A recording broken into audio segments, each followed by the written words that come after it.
Hi,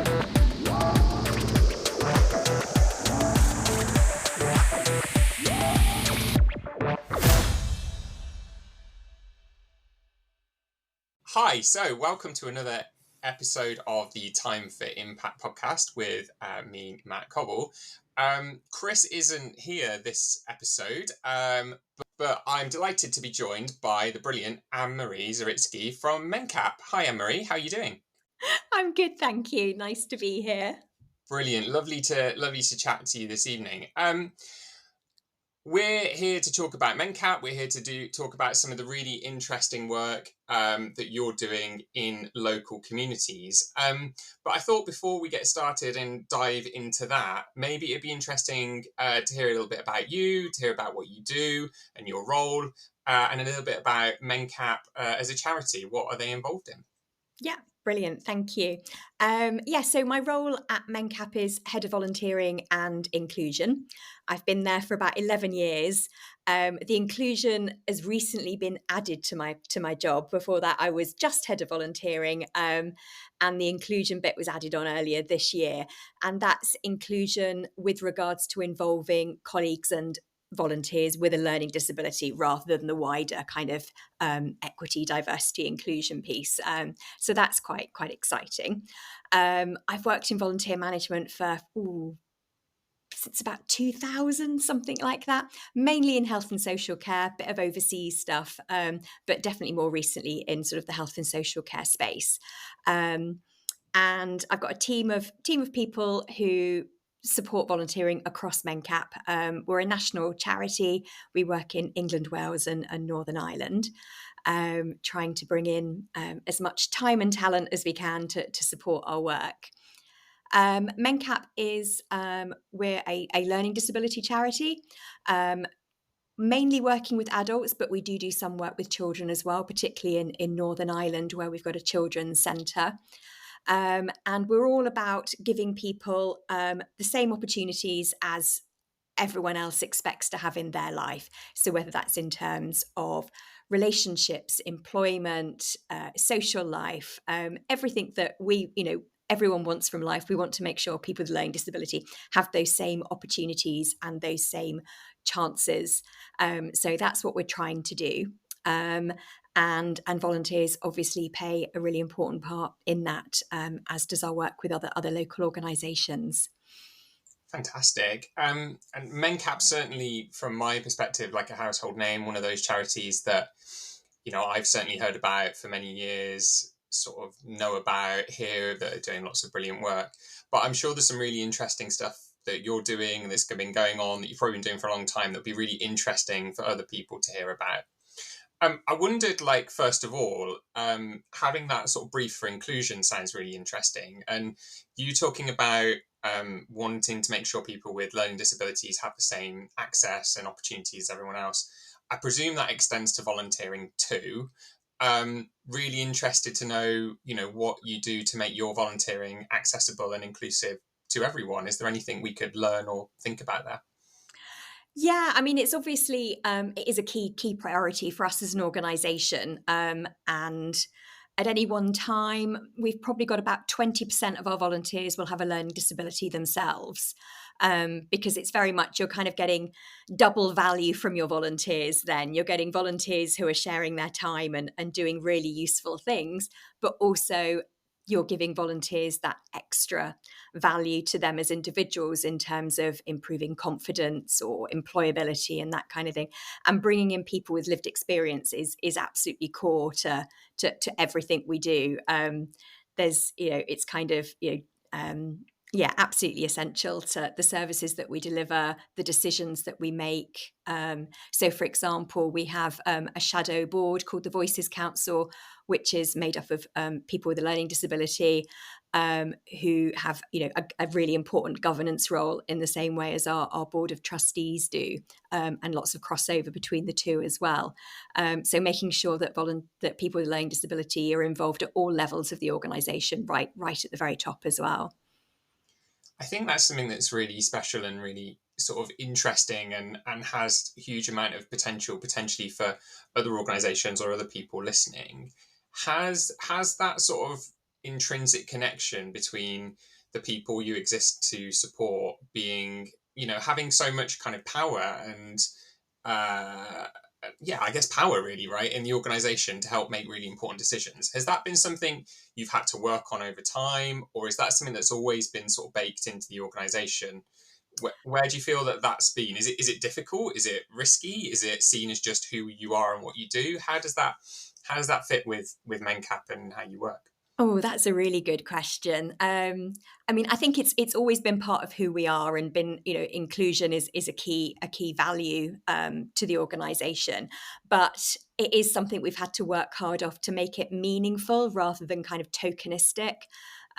So I would say it does require quite careful thought, effort, investment, and a bit of a mindset change as well. Because what we've realised is things can take longer and cost more if you're, to have real true inclusion, and really hear the voices of people with a learning disability, have true co-production rather than just kind of, oh, can you have a look at this after the fact kind of thing. So which is, probably where we might have been a good few years ago, whereas now we've got co-production groups, inclusion consultants, lots of people in paid and volunteering roles, who have a learning disability, who bring their expertise, and their lived experience to make sure that we're really listening really to what people are saying, and not making assumptions for them. Has there been any sort of key shifts on that journey, or anything that you feel has really made a difference to moving yourself more into that sort of co-production space? I'd be really interested in any experience you've got to share along that. What's really helped make it not tokenistic, I suppose. I think it's kind of making it an essential part of kind of like any project planning right from the start, and that's built into our project management office, our ways of working in terms of new projects, etc. Making sure that kind of, voices are those conversations are happening right at the very start of any new project, and also having the resource, and the group set up, and the confidence of people, and investing in people with a learning disability so that they do feel empowered and enabled, to give their honest feedback, in a way that, is useful to them in terms of skills development, but also useful to us in terms of trying to move the organisation forward.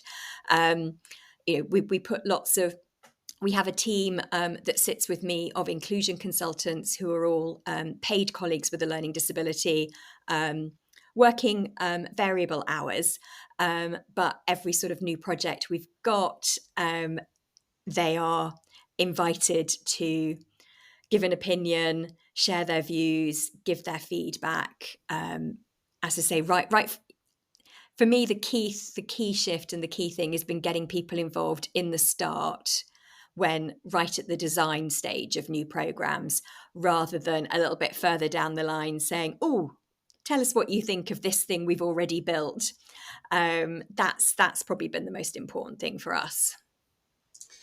And it feels like to me what you're describing there is this sort of genuine, like, belief, understanding in sort of not just that people with learning disabilities should and can be shaping all of this work, um, but also there is a genuine benefit to everyone through that happening, through volunteering, through what's going on. It's recent. We've had a few guests on the podcast talk about this a bit recently, in probably manifesting in slightly different ways, but just this notion that, like, when people volunteer, everyone wins, right? There is this kind of dual benefit. There is something sort of intangible but brilliant, that when people give their time, this creates the best for everyone, including that individual who is giving their time. That seems like a really important component of that.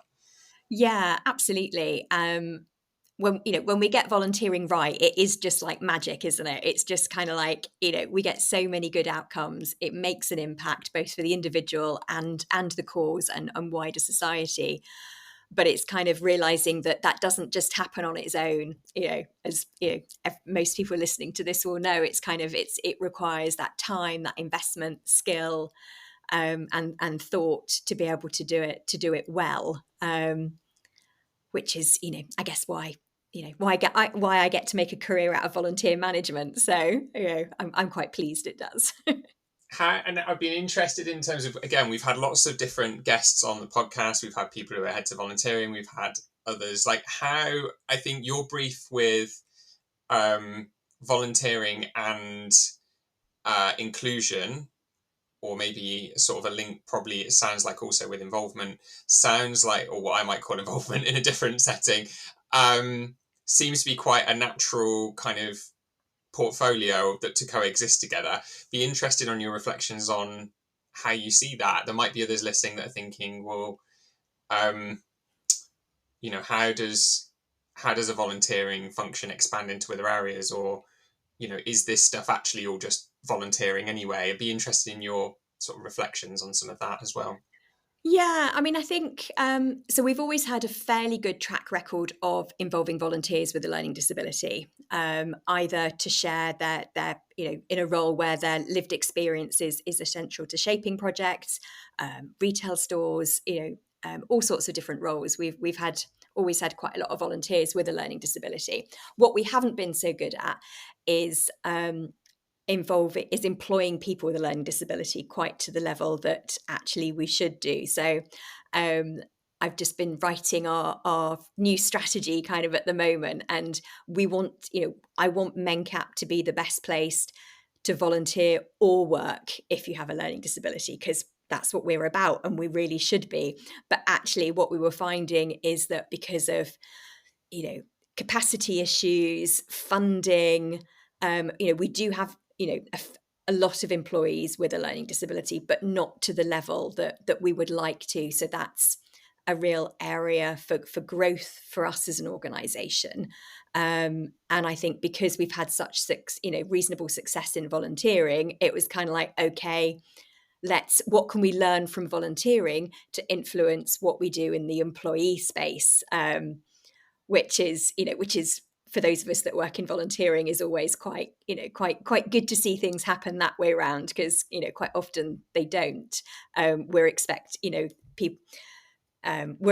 to take lessons from employment, and actually I think there's so much to learn from volunteering around inclusion, flexibility, reasonable adjustments, all those things that are perhaps easier to do in volunteering because we can be much more flexible in the offers that we're giving people to be involved. But there's a lot to learn on the employment side from that will help us become better employers of people with a learning disability as well. I think functionally that's such an interesting space, and there's probably a whole podcast in some of this stuff. But it's interesting for me about how sort of volunteering functions and HR functions sort of probably could learn more from each other, and how we get those functions to work more, or to collaborate more, or to learn from each other more in different organizations. I think it's really interesting, and I wonder if some of that is down to the confidence of us as sort of people professionals sometimes. And I don't speak for myself, right? Like, I don't have any qualifications in HR, so I'm always very nervous about stepping into or having views on an employment space. And I speak to colleagues sometimes in employment spaces and who have a similar nervousness about volunteering sometimes. But normally when we all get together and talk about sort of people stuff, there's so much commonality that maybe we should do more of it. I don't know. It sounds like you've done some really good thinking about that at Mencap, or it's working well for you. Yeah, it is working well. So I'm part of our people directorate alongside HR colleagues. And I think when I first started at Mencap 10, 11 years ago, if I wasn't in a meeting, people weren't talking about volunteering. Or if someone in my team wasn't in a meeting, volunteering wasn't really on the agenda. And there's only so far you can go with volunteering if you're relying on the volunteering team to be leading the conversation. So what what we've got now is a really great team of people partners and strategic people leads, who take that word people to mean people, not just employees. So it's, colleagues, paid colleagues and volunteers. And so they're influencing that volunteering conversation and that inclusion conversation in all their business people partnering meetings. So I don't feel that that it just sits with me anymore. It feels that it's a team objective. It's something that everyone in the people team wants to succeed and is doing their bit to kind of have those conversations with directors in different teams, with our senior leaders, because there's a limit to how much volunteering people can do when working in silo and in isolation. But when we're working in collaboration with our colleagues in HR, and we get each other's world, I'm not an HR, I don't have any HR qualifications. There's, all the technical stuff I would defer on.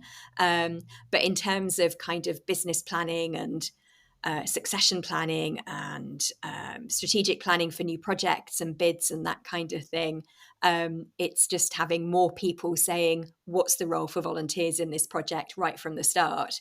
And the fact that doesn't have to just come from me anymore is really making a difference. Do you know what? That reminds me, of a really sort of, I found this funny. I saw this like months ago. I can't quite remember who posted it. So apologies if person who posted it is out there on LinkedIn. And it was basically someone saying, I'm a volunteer, I'm a volunteer manager, whatever, and I've suddenly become responsible for this random thing. I think it was something like security cameras or something. And then it was a question of like, other volunteering professionals, what else have you, is this normal? Is anyone else involved in this stuff? And I think I remember the sort of comment I put on was just something a slightly throwaway, which was like, that, that's definitely not the most bonkers thing I've ever had to be responsible for in my career. And I think some of that comes from this notion that like, well, it's got volunteers involved in it. So volunteering as a function therefore needs to be involved in it or connected to it or own it, no matter what it is. That's how we as volunteering professionals end up being responsible for all kinds of bonkers things in my view. Like that's really interesting in terms of this culture going, actually volunteers are part of our people. We, so we're going to collaborate and we're going to build, this notion within the organization that actually,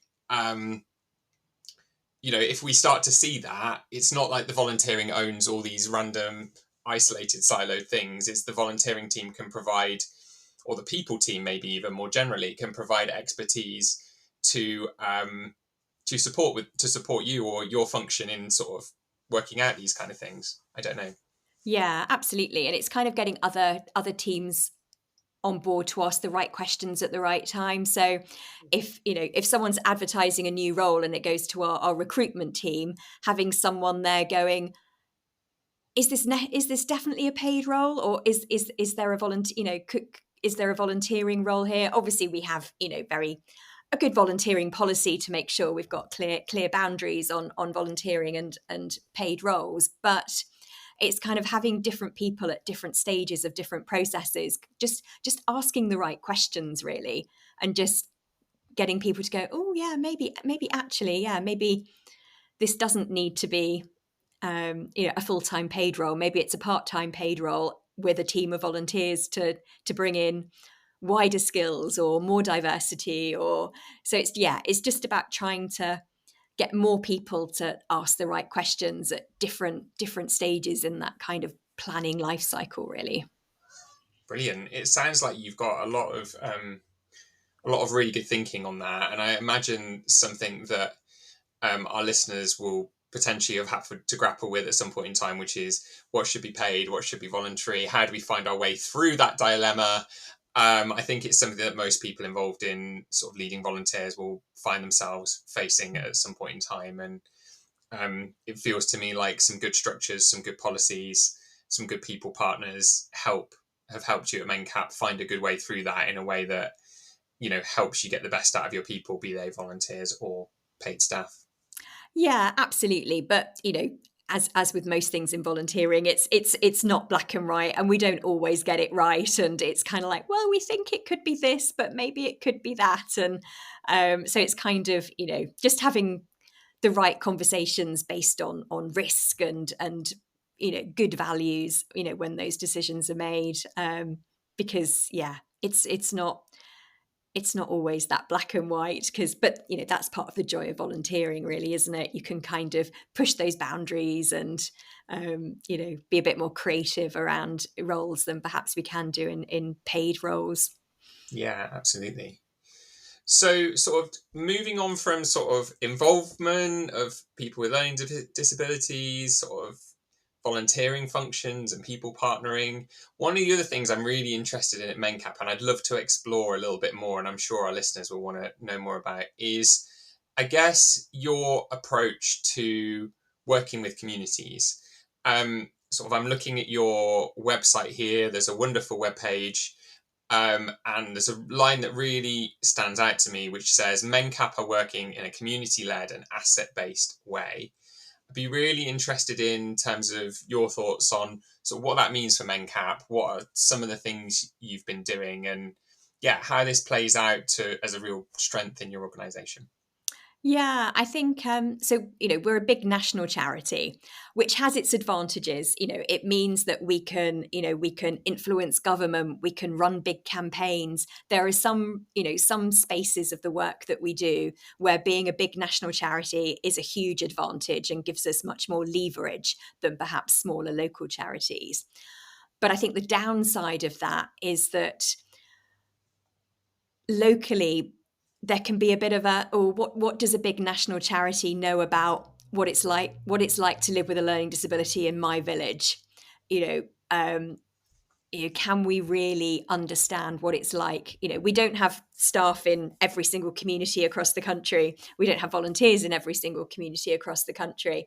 And it's not really for us to say what people in your community need is this with regards to supporting people with a learning disability.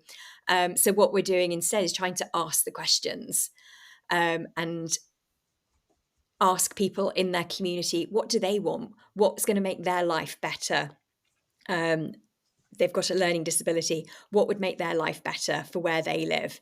Is it transport? Is it leisure facilities? Is it education? Is it employment? And obviously it's very different things for different people in different areas. But what we're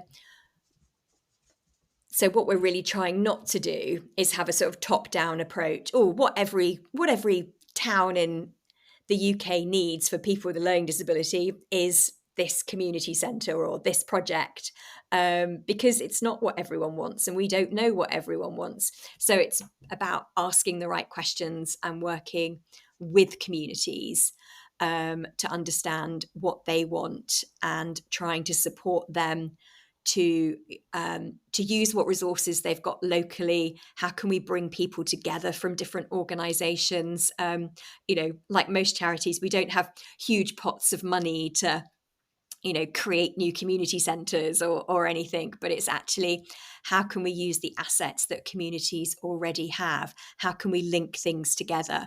How can we involve people with a learning disability to influence the local council, the local mayor, the local, all the different services, etc. So it's about kind of, listening to people, giving some people where we have had funding, like we've got a Sports England funded project, which is about getting more people with learning disability into sport and exercise. And we have community connectors in the communities that we're working with there, who are visiting the different local groups where people are already going who have got a learning disability. And, okay, what do you need? What would you like to do? Oh, you want to play basketball? Well, actually, did you know there's already a basketball club in the next town?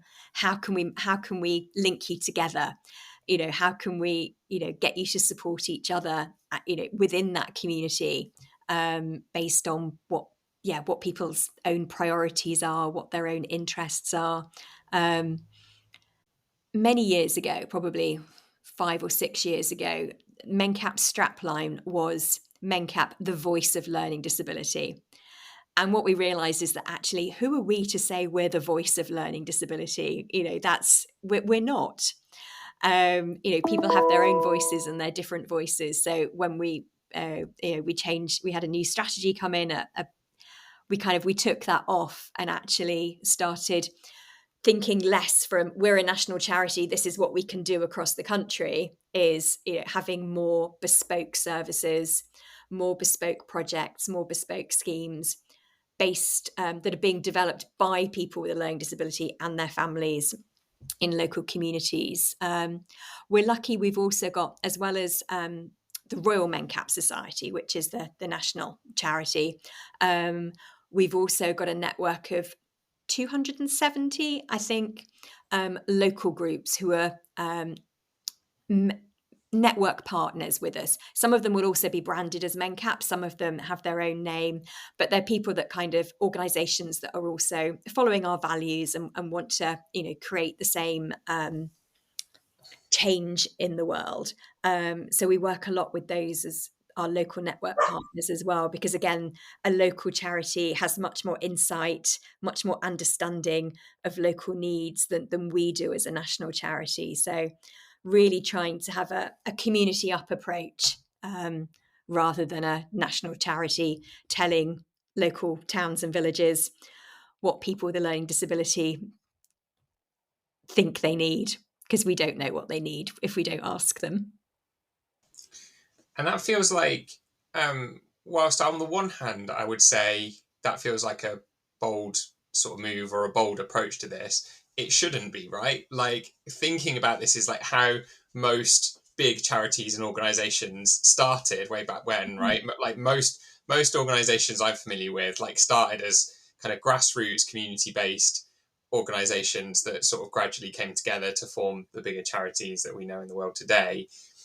It feels like this really is an approach which is, I don't know if saying going back to that is fair enough, because like for many organizations it's always been part of what we do, but maybe like I haven't seen as many people, perhaps particularly bigger organizations, really emphasizing and really talking about this kind of approach as a real strength or a real kind of a real asset to the way they work. This kind of power sharing, it's not about trying to control. It feels like it's all about trying to convene and letting people, do the best that they can. If you truly believe that the assets are there in local communities, you're not focusing on what's wrong, you're focusing on what's strong in the community and letting that take its course and devolving that power to enable that to happen. Is that the approach? Is that how you would describe it?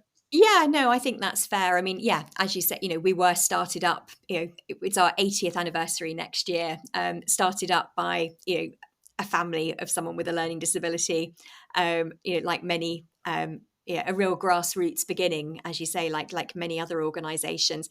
And I think what we've had to learn to do at Mencap is kind of lose our ego.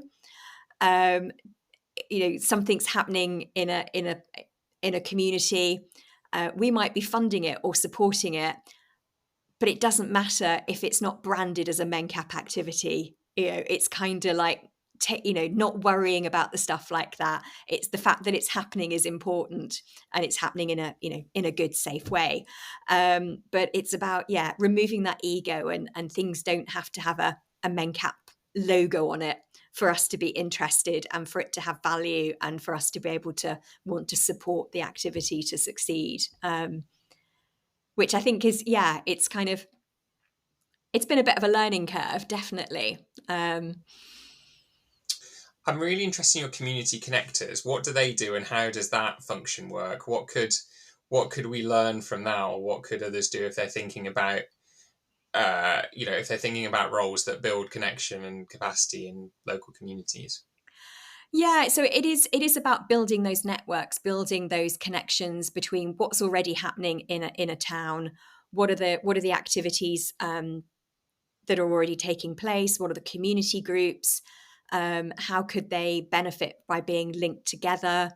How can they benefit people with a learning disability by perhaps, there's a community group that people with a learning disability aren't accessing, or they're not promoting it to people with learning disability because perhaps they don't feel they have the confidence to be able to include people and give the right level of support. So how can we upskill that local group to be able to be more inclusive and welcome people with a learning disability in a good way, in a supportive way, so that it's successful for everyone. So it's very much about building those connections, sharing expertise.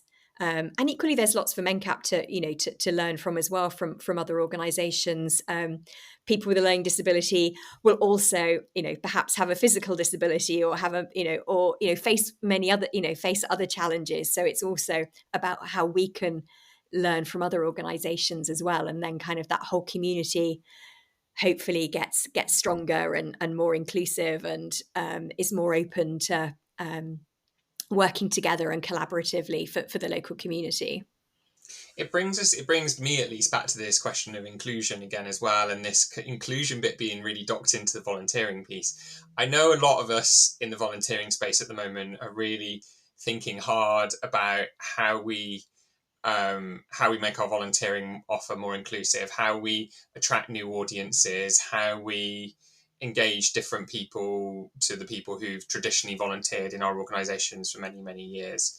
Have you found this approach helps at all with trying to attract new audiences, or maybe even attract just people who wouldn't traditionally volunteer or have thought about volunteering? Have you seen any success in that kind of space? Yeah, I think being able to sort of talk about that local community approach is really helpful, because I think there are some people who think, oh no, I don't want to volunteer for a big national charity. They don't need me as much as a local charity does. And certainly what we saw during the pandemic, wasn't it, is that people were volunteering very, very locally. People really wanted to do things for their local neighbours, their local community. And we've been able to kind of build on that and demonstrate that, yes, on paper you're volunteering for a national charity, but actually the impact you're having is making a difference in your town and in your village. So that's one aspect. And then we just try and be, I know like many other organisations, just try and be as flexible as possible. And offer as wide a range of volunteering opportunities as possible, so that hopefully they appeal to a wider range as possible. We haven't really gone down the, this role will attract to this kind of person, or this role will appeal to that kind of person. What we've just generally tried to do is kind of map our volunteering opportunities with different levels of commitment, different levels of independence, different levels of working individually or as in a team, making sure there's home-based opportunities. As I say, just trying to be as varied as possible to attract a wider audience as possible to want to volunteer. And the benefits we've seen, and we try and make things as accessible as possible, because obviously a large proportion of our volunteers have a learning disability. But what we've seen is by producing some of our materials in easy read, for example, actually that's really useful if English isn't your first language, or actually to anyone. I think, why wouldn't anyone want to read an easy read document rather than 4 pages of dense text? So just trying to, the things that we're putting in place, primarily thinking of people with a learning disability, are actually making things easier for other people to volunteer as well, because it's more accessible for everyone. I really like that idea of our approaches to inclusion. It feels to me like the best examples I've seen of that are not about, like, they're about things that benefit everyone, right? And if we're creating this in a way that is means everyone can access this, why on earth wouldn't we do that? Is my view, which is, I think, is just really important when we're thinking about inclusion and how we develop things. I was interested on the communities point, and whether this is anything in your thinking or whether it's something you've explored already. But like, communities, like, I suppose, has traditionally and often meant sort of a place-based community, so a geographical place where people live, where people's homes are, I guess. Have you had any access or any thoughts about, I guess, what sort of the notion of community potentially is expanding to in other areas, things like online communities or communities associated with other forms of identity, and things like that. I don't know if that's something you've explored or are thinking about exploring in the future. Yeah, no, that's a really good question, and I think it's something that's kind of in our on our minds, that actually we need to give this some more thought, but haven't really got that far with it yet. So, like many organisations, we have, for our employees, we have belonging networks related to different protected characteristics. We're just about to open these up to our volunteers to be able to join as well. So, a race inclusion network, as one example. So, I think there's lots that we can learn there, because I think we need to practice what we preach as an organization as well. I don't think, I wouldn't feel comfortable going out and talking about inclusion in other settings until we've kind of got a bit better at it ourselves. So I think I think we're still in a learning curve when it comes to that. And I think, and the online question is really interesting as well. And digital exclusion is a big issue for many people with a learning disability and other groups as well. So it's kind of like, yeah, how do we use it positively and not as a barrier? And there's all sorts of really interesting conversations and discussions I think to be had in that space, but we haven't quite got there yet.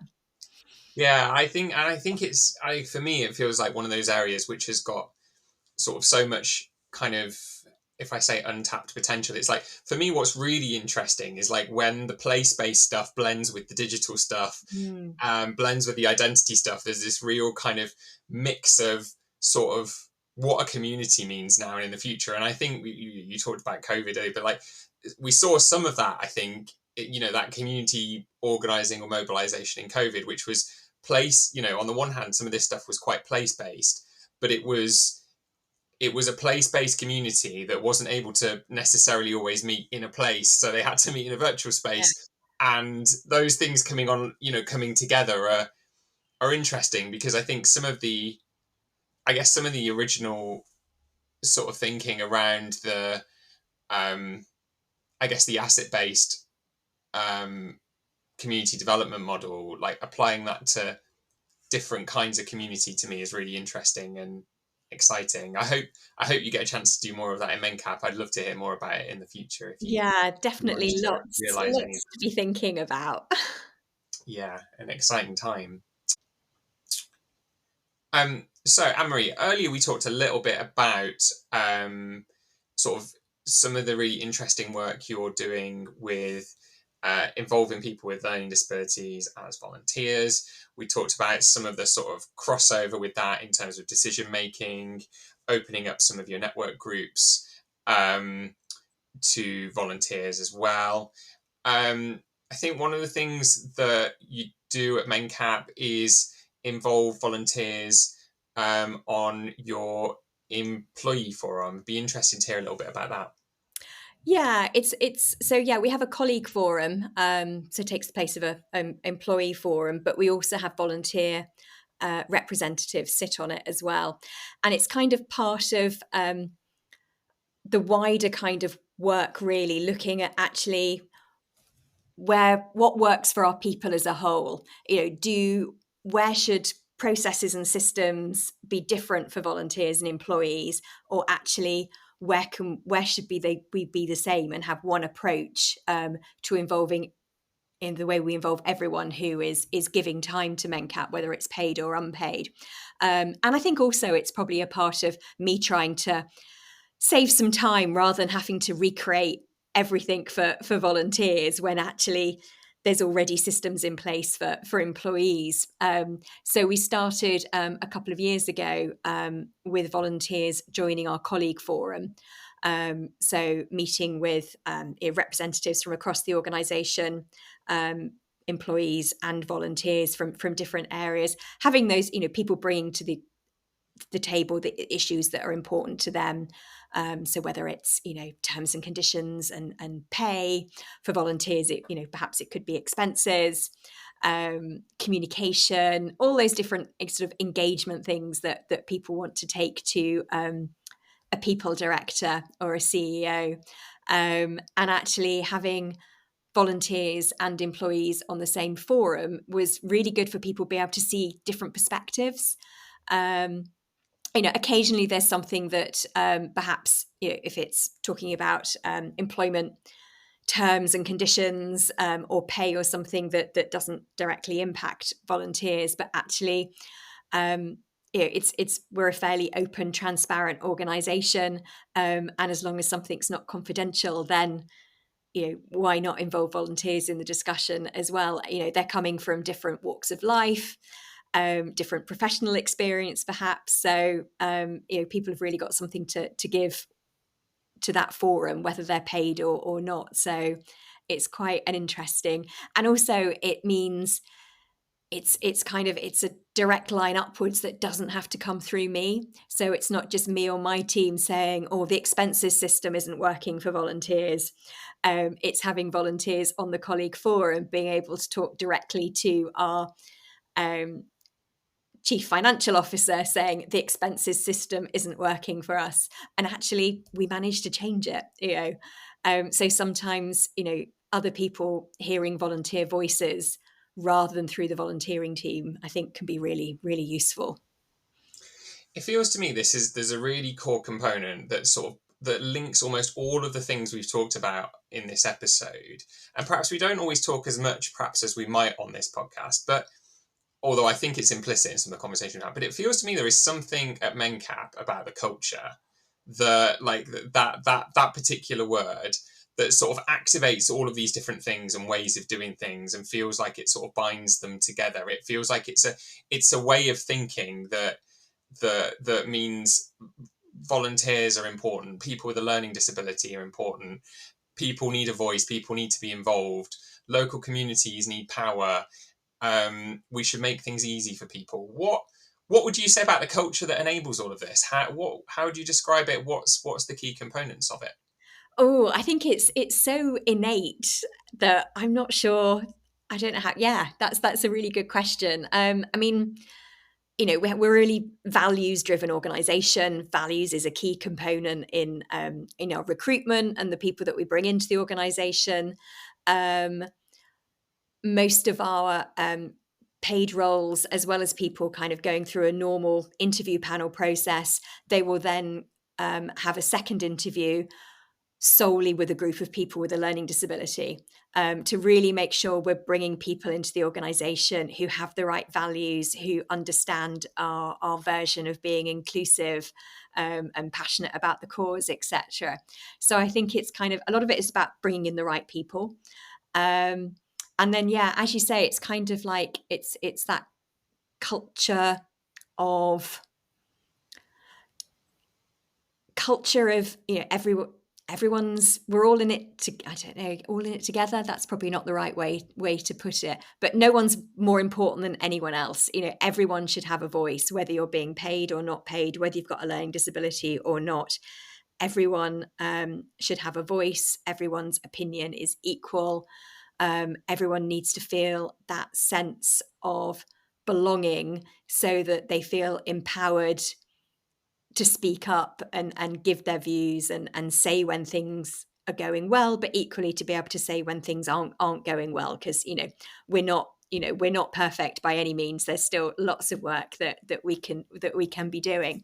But I think, yeah, it's just that kind of culture of belonging and inclusion, and everyone belongs, and everyone's important, and everyone's got a contribution to make, and kind of setting that right from the very start of someone's journey with Mencap, and bringing in people with those values that aren't ego led, are happy to share responsibilities, involve other people in their work, and not just sort of sit and work in a silo at a desk on their own. Because, yeah, we generally we do better stuff the more opinions and the more people we involve. It feels though like culture is so important though, to even just the way you're talking about it there. Culture is so important in kind of driving or setting the tone for some of that stuff, right? Because presumably if you want to operate in that way, your culture needs to drive some of the decisions. So for example, having that second panel of interviews, it means it's going to take longer to hire people. Like, for just as one example, there is a culture that says this is so important that we're prepared for things to, things like that to take longer, and because it's the right thing to do, presumably. And that feels quite brave. That feels quite a key component to that way of working, that sort of holds all those other things together. It feels like you couldn't do some of those other things unless you've got that ultimate sort of commitment to that bit of your culture, that's how you're going to do things. Yeah, and you're absolutely right. Things do take longer and more time and more resource and cost us a little bit more. But if we get those, if we get those decisions right, then that's the most important thing in the long run. And what I've seen in numerous times is this second panel isn't tokenistic. They have overturned the decisions that were made by the hiring manager. So this person's got the best qualifications, the best skills, answered all the technical questions the best, but actually, if they don't pass the learning disability panel, we won't be taking them on, because that's, you can teach someone the IT skills they need, or the technical stuff they need, but if people aren't coming with the right values, then they're not going to contribute in a positive way to the culture that we want to create. Yeah, I mean, what a powerful commitment to culture, I think. Like, I think that feels to me really, really key. And I sense as well, like, some of these other things that you've described to me, like some of the other structures you have, some of the other approaches to involvement and inclusion and things like that, they actually all reinforce this culture in terms of making sure it's lived and breathed in the organization, is the sense I'm getting. Like, it's not, and that's how you get away from it being tokenistic. It's like, no, we are going to do this, and because this is who we are and this is what's important, sort of thing. Yeah, very much, very much. I mean, not saying that it's something that we're not perfect by any means. There's more that we can do and things that we can get better at. But there's a definite will and desire to kind of be to have that culture, to live that culture, and live the values as best as we can. So I thought that might be an interesting place to sort of start to, I guess, start to speak to listeners and think, like, because involving people with learning disabilities is such a key part of Mencap and is such a key part of the culture, and it feels to me such a key part of some of these things that you're describing as being really successful and key components of the organization. There might be people listening thinking, well, what practical steps or what things can I do or can they do to more successfully involve people with learning disabilities as volunteers in their organizations? Do you have any tips or any experience to share in any of these areas? Good question. I think the recruitment process is really, really important. Certainly from how you're talking about volunteering, on your website, how you're promoting it, the images that you're sharing. We use videos a lot to talk about our volunteering roles, rather than just text. So we'll have a bit of a talking head from a volunteer who's doing a role. Trying to provide information in as many different ways as possible, and making sure that we're keeping, even if not everything is in easy read, keeping it easy to understand, and short sentences, simple words, is really important. And then in terms of how people apply, like many charities, we've got a volunteer management system, we've got Assemble, it's brilliant, but it would be wrong for us to say you've got the only way to apply to volunteer with us is online through Assemble. We need to give people alternatives as well. So we do still send out paper application forms. We do still say to someone, just give us a ring. We'll do it over the phone with you, or send us a video, or or pop into a local office, pop into one of our charity shops, and we'll do it with you there. So making it really clear that there are different, we're happy to make those adjustments right from the start. But then also making sure that you can live up to that through. There's no point having a super accessible recruitment process if then your induction isn't, or your onboarding processes aren't. So it's making sure that you can kind of follow that through, really. So for example, most of our many of our volunteers, their induction will include some e-learning, online safeguarding and GDPR and those kind of things. But what we also have, for people for whom that doesn't work, is a guided conversation and a booklet where their volunteer manager, whether it's the shop manager or a service manager, will sit down with the volunteer and talk them through, and just focus on what that volunteer needs to know. What does that volunteer really need to know about confidentiality, about safeguarding, about health and safety, and not expecting people to need to know everything. If they're always going to be volunteering with other people, if it's a fairly low risk role, just focusing on the essentials so that we're not overloading people with information, and making that information as accessible as possible and delivering it in as many different ways as possible. And then in terms of the volunteer role design, some of our volunteering roles are specifically only for people with a learning disability, because the purpose of that role is for someone to bring their lived experience. So, for example, people who are shaping our policy or giving feedback on campaigns and that kind of thing. But equally, there are lots of other roles that, whether you do or don't have a learning disability, the role is open to you. So, but sometimes we might need to, we call it you'd call it job carving in employment, rather than having a list of 12 tasks that a charity retail volunteer does. Actually, you're still really useful to us if you can just do 2 of them. If you want to come in and dust and rearrange the bric-a-brac shelves, that's what you enjoy doing.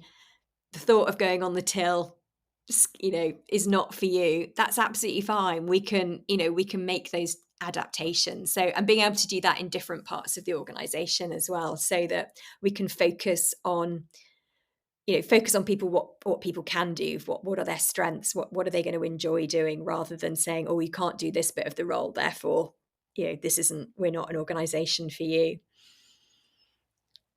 It feels like to me that lots of those approaches would be really good, just general approaches to inclusion as well, and things that, not just general approaches to inclusion, but also just things that we might all be thinking about to make volunteering easier and more efficient for everyone, right?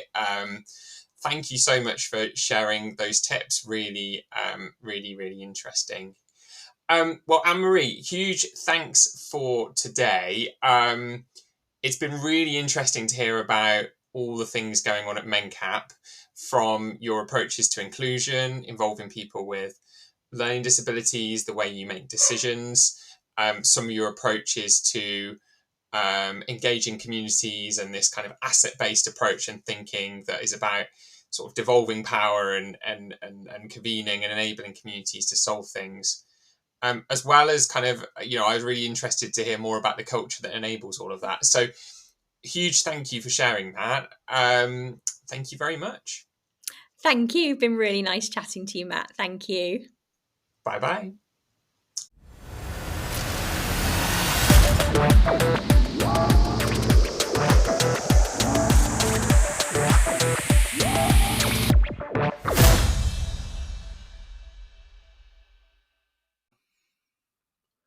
Hi everyone, Chris Wade here. I'm sorry I couldn't join you for that episode of the podcast. I was in a hotel room, a lovely hotel room in Egypt with very, very, very bad Wi-Fi. So unfortunately, we weren't able to make that happen. But I think you'll agree that Anne-Marie and Matt did a fantastic job. And thank you to Matt for hosting the podcast alone in my absence.